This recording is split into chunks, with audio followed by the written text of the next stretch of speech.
Kamusta sa lahat? Maligayang pagdating sa aking channel. Nandito ako na may magandang video.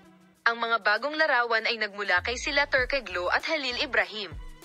Upang linawin ang patuloy na mga haka-haka tungkol sa kanyang personal na buhay, ang Turkish actress na si Sila Turkeglu ay gumawa kamakailan ng isang pahayag at nilinaw ang mga chismis na ang kanyang kaibigan na si Halil Ibrahim Ceyhan ay may papel sa kanyang breakup kay Alp Nevraz.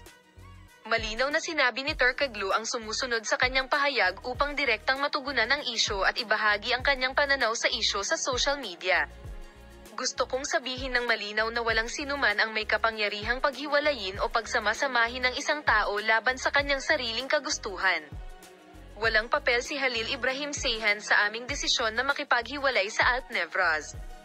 Patuloy na ipinahayag ng aktor ang kanyang pangako sa katotohanan at transparency sa harap ng mga umiikot na tsismis.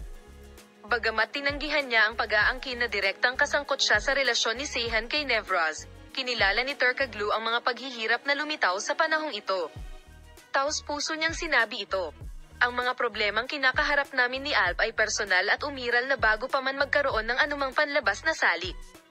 Sa pahayag ni Turkeglu, hinawakan din niya ang kanyang determinasyon na huwag hayaang matukoy ng mga panlabas na panggigipit ang salaysay ng kanyang personal na buhay. Nagpadala siya ng mensahe ng katatagan sa kanyang mga tagahanga at sinabing, "Hindi ako sumuko sa pag-ibig at patuloy na tumutuon sa aking karera at personal na pag-unlad."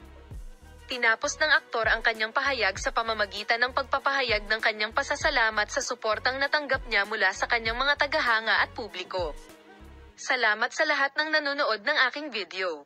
Paalam na makita ka sa mga bagong video.